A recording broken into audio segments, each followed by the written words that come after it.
It was 3:30 a.m. Abdullah sat still in his bedroom, the quiet of the apartment wrapping around him like an oppressive cloak. The stillness was suffocating. His mind wouldn't settle. He had planned on going to bed hours ago, but sleep seemed impossible tonight. Thoughts buzzed relentlessly in his mind, each one chasing the other in an endless loop. The soft, familiar hum of the air conditioner was the only sound, but it did nothing to drown out the unsettling quiet that seemed to fill every corner of the room. The darkness in the corners of his bedroom seemed to stretch out farther than usual, growing long and deep, swallowing the edges of his comfort. The light from the street outside cast pale shadows through the blinds, but the apartment felt claustrophobic, almost as if the walls were creeping in. The more Abdullah tried to focus, the more the silence around him felt like it was pushing against his eardrums, making his thoughts louder and harder to ignore. He couldn't get comfortable. He tried to focus on the steady rhythm of his breath, but even that seemed to be disrupted by the thick heaviness in the air. And then, just when he thought he might scream from the weight of the silence, it happened. A voice.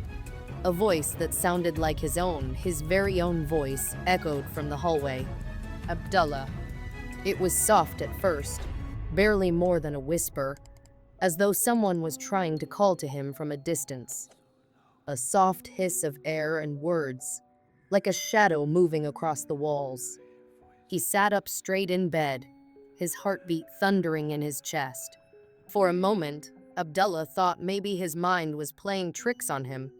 After all, it was too late, and the dark corners of the room could easily bend the mind's perception.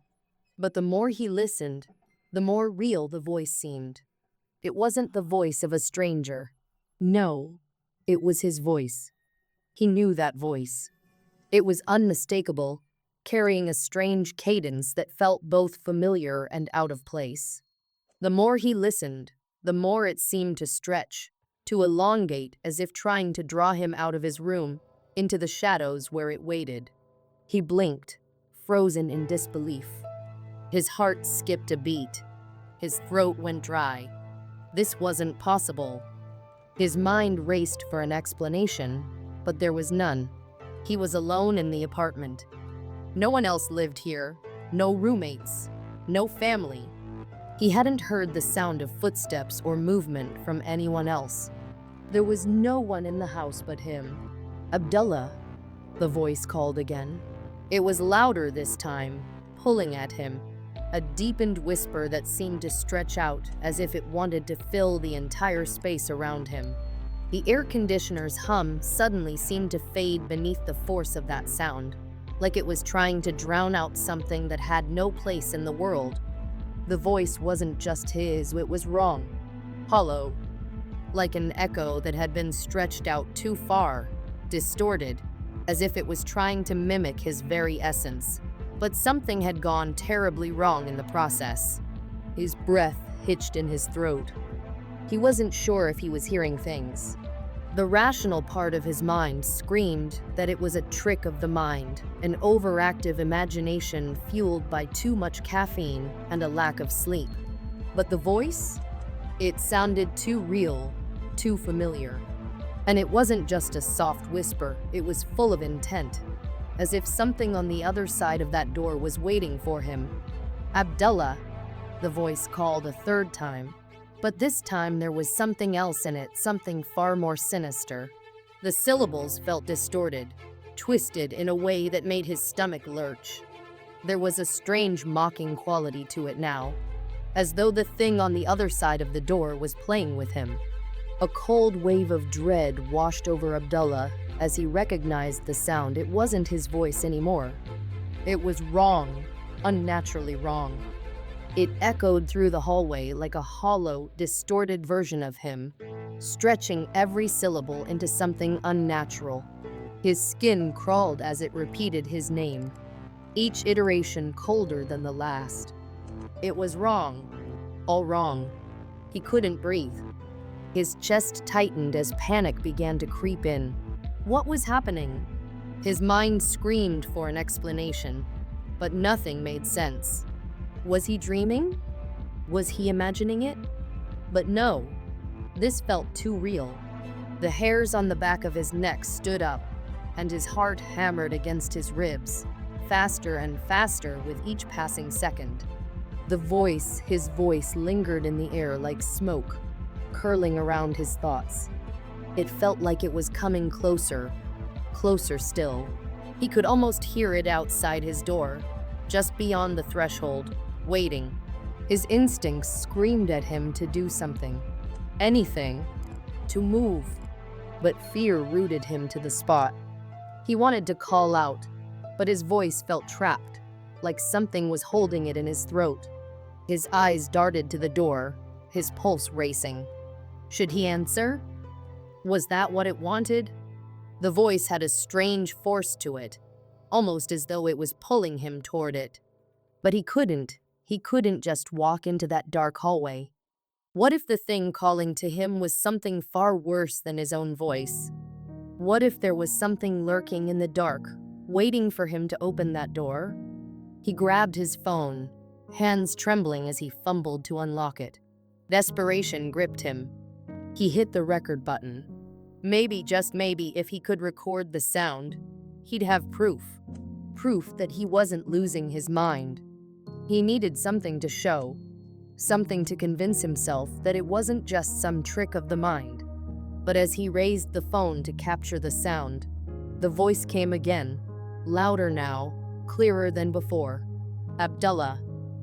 The voice stretched the name like it was tasting it, savoring each syllable, twisting it into something grotesque. The chill in Abdullah's spine deepened. It was right outside his door. He stopped recording, heart racing. The hallway outside was silent. Too silent. He had been holding his breath for what felt like an eternity, waiting for some sign, some sound that would tell him what to do next. But there was nothing. Just the empty, suffocating silence. For a moment, he dared to think it had gone, that the hallucination, or whatever this was, had passed. But then the voice came again, softer, more insistent this time. Abdullah. It was right outside his door. His hand trembled as it hovered over the doorknob, his thoughts racing, trying to make sense of what was happening. The voice sounded like him. The familiarity of it made his skin prickle with a cold dread. He couldn't bring himself to open the door. He couldn't risk it. What if whatever was outside was waiting to take him? He backed away, retreating deeper into his room, his breath coming in shallow gasps. Abdullah, the voice whispered once more, but this time it came from inside the room. The blood drained from his face. He froze, staring at the empty corner of the room. The voice had been coming from the hallway, from the other side of the door, but now it was here, with him. The room was silent again, but the weight of that silence felt heavier now. His phone slipped from his hand, falling to the floor with a soft thud, but Abdullah didn't move. He was too terrified to even breathe. Every muscle in his body was stiff with fear. The door was locked. He was sure of it, but he couldn't shake the feeling that he was no longer alone in the room. His voice echoed once more, and this time, it was as if it was laughing at him, mocking him. He didn't know what was happening. He didn't know if it was his mind breaking or something far more sinister. But one thing was certain: he wasn't alone anymore. The door creaked, as if something or someone was trying to open it from the other side. Abdullah. It wasn't just an echo anymore. The voice that called his name came with an unnatural clarity, an imitation so perfect, so eerily close to his own, that it made his skin crawl. It wasn't a simple reflection of sound. It was a distorted version of his own self. Hollow, warped, as if his very identity had been twisted into something else. Something malevolent. Abdullah's breath caught in his throat. His body froze in place, his pulse quickening, his heart hammering against his chest like it wanted to break free. The hairs on the back of his neck stood straight up, cold and prickling. He could feel the weight of the silence pressing in around him, yet the air felt thick with something else, a tension he couldn't name, but one that seemed to suffocate the very room. The voice had been calling to him for days now, and with each passing night, it became harder to ignore. It was impossible to explain. How could it sound so real?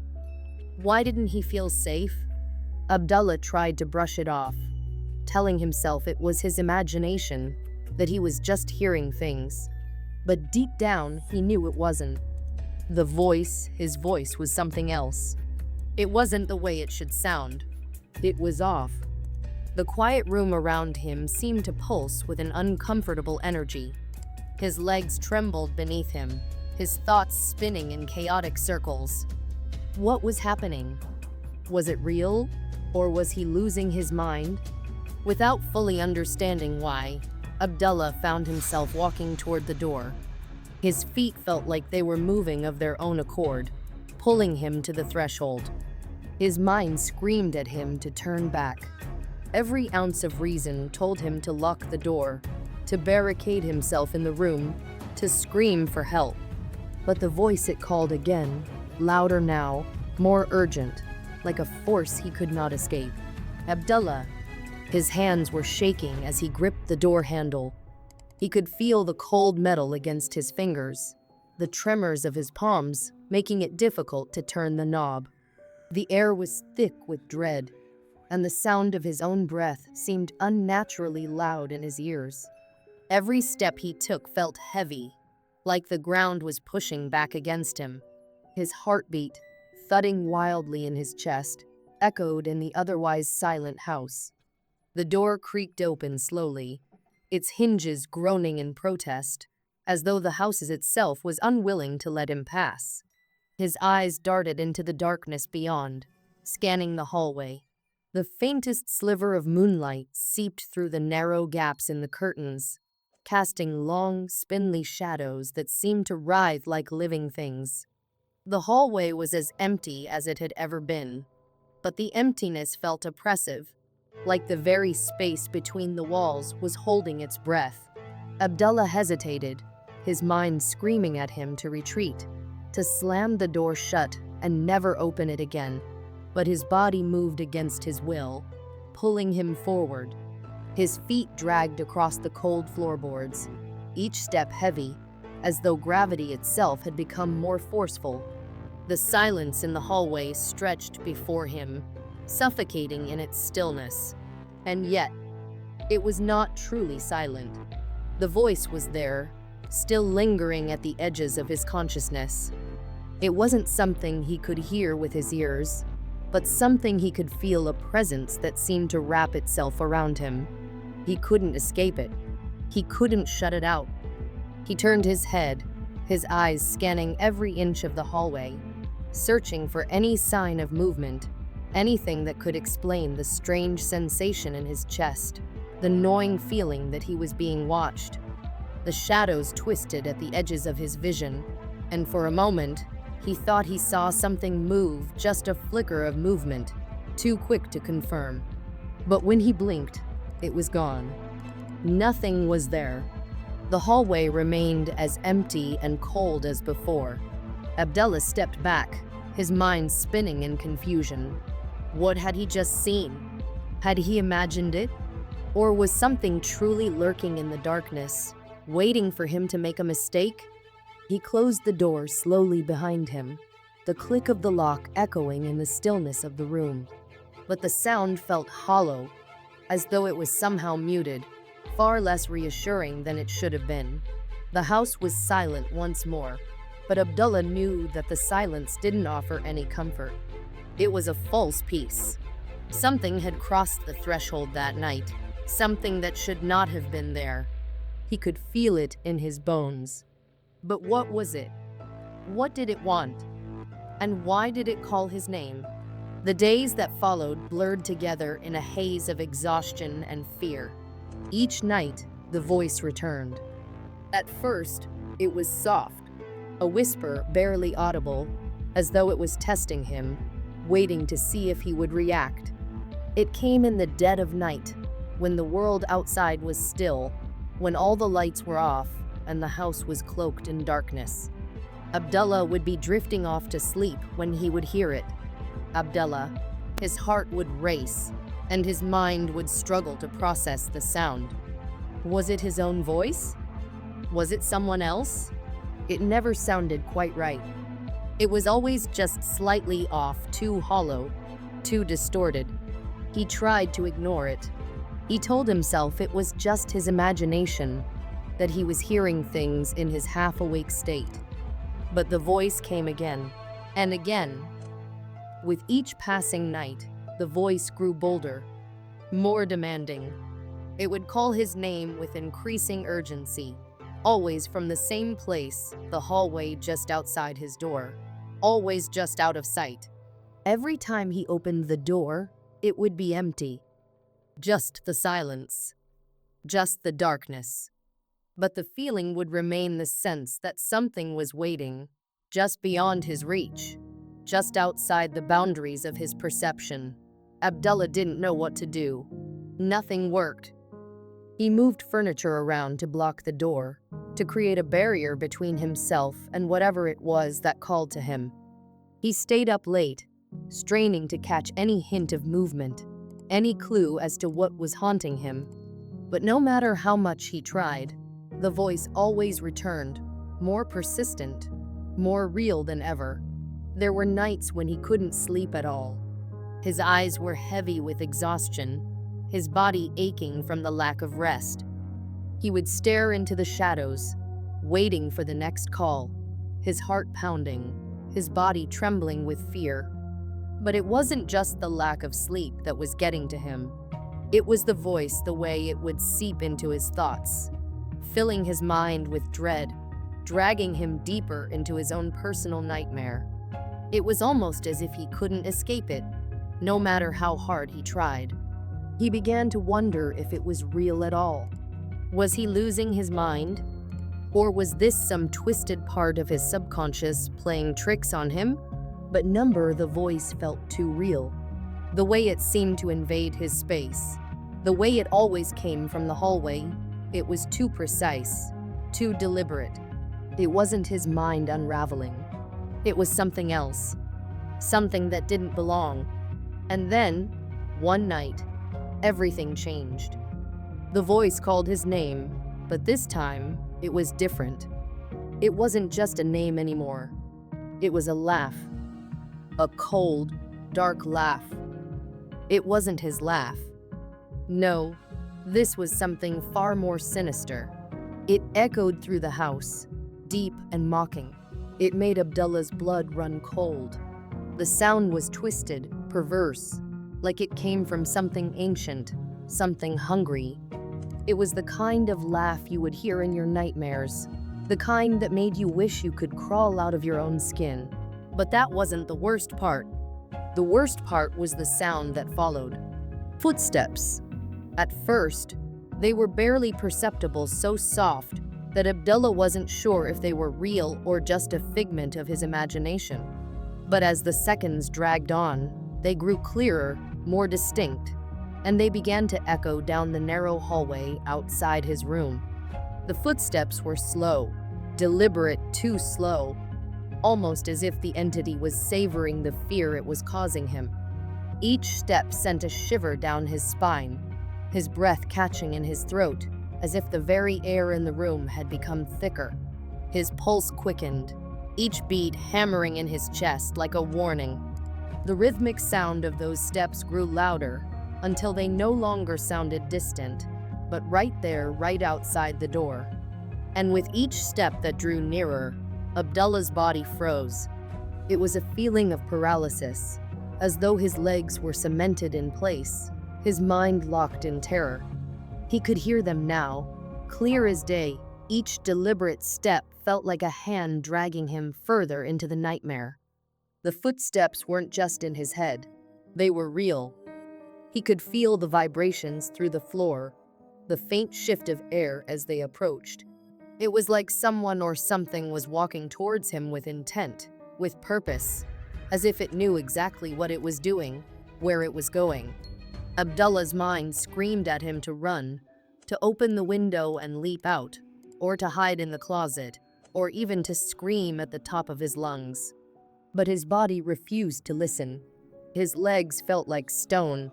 His chest tightened as if the fear itself was suffocating him. His mouth was dry, and the words wouldn't come. He was frozen, trapped in the moment. In that terrifying, agonizing moment. And then, just as he thought the footsteps were at his door, just as the tension had reached its breaking point, they stopped. Silence. A deafening, oppressive silence that felt more suffocating than the footsteps themselves. The house was empty again, empty, but for the unsettling stillness that now hung in the air. Abdullah could feel his own heartbeat in his ears, thundering louder than any sound he'd ever known. His senses were heightened, his every nerve alive with the terror of the moment. For what seemed like hours, Abdullah didn't move. He didn't even dare to breathe.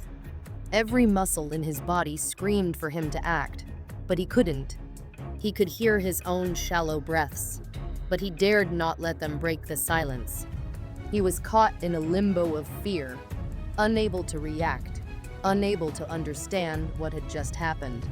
It wasn't just the footsteps that terrified him, it was the fact that they had stopped right at the door. Whoever or whatever had been walking toward him knew exactly where he was. It was as if it was waiting for him, studying him, daring him to do something, to make a sound, to move. But it wanted him to be still. It wanted him to remain in that moment, to let the silence stretch into an unbearable eternity. And then the voice came again. Not from the hallway this time, but from inside his mind. It whispered to him, soft and insistent, its words slithering into his thoughts like a snake. The voice was always there, lingering just at the edge of his consciousness, and now it had become even more invasive, more relentless. It was like a shadow that never left him, pulling at his thoughts, breaking him down piece by piece. The sound of the footsteps, the laugh, and the voice, they weren't separate entities. They were all part of something far darker, something far beyond his understanding. Abdullah had always thought of fear as an abstract thing, a mental construct, a feeling that could be shaken off. But now, in the depths of this oppressive silence, he realized it was more than that. Fear had form. Fear had substance. Fear was something that could hunt you. And the worst realization was that Abdullah could no longer tell where the fear ended and reality began. Was the voice real? Were the footsteps real? Or was it all just an elaborate nightmare his mind had conjured? He couldn't trust his own senses anymore. The line between the real world and whatever this was had blurred, and Abdullah was standing in the middle of it, unable to escape. The stillness stretched on, agonizing and unyielding. Every second that passed felt like an eternity. But deep down, Abdullah knew that this was just the calm before the storm. The silence was just a prelude to the next wave of terror. The voice would call again. The footsteps would return. And each night, it would be worse than the last. He knew it in his bones. He would never be alone again. This thing, this presence, whatever it was, had claimed him. There was no escaping it. It would always be there, lurking in the dark corners of his mind, in the shadows outside his door. It would come for him when he was weakest, when he was most vulnerable. It would never let him forget. As Abdullah lay in the silence, the terror that had gripped him didn't fade, it deepened. He could feel it in the pit of his stomach, growing like a cold knot, tightening with every breath he took. He knew the house would never be the same again. He would never be the same again. The darkness outside his door wasn't just darkness anymore. It was a presence, a weight, a presence that had a hunger, a purpose, and it was coming for him. Every night, it would return, drawing closer and closer until there was no escape, no refuge. He would never be alone again, not as long as the house stood, not as long as that voice whispered from the dark. Abdullah's fate had been sealed that night. He wasn't just a man who had heard strange noises or experienced unexplained things. He had become part of the nightmare, and the nightmare had become part of him.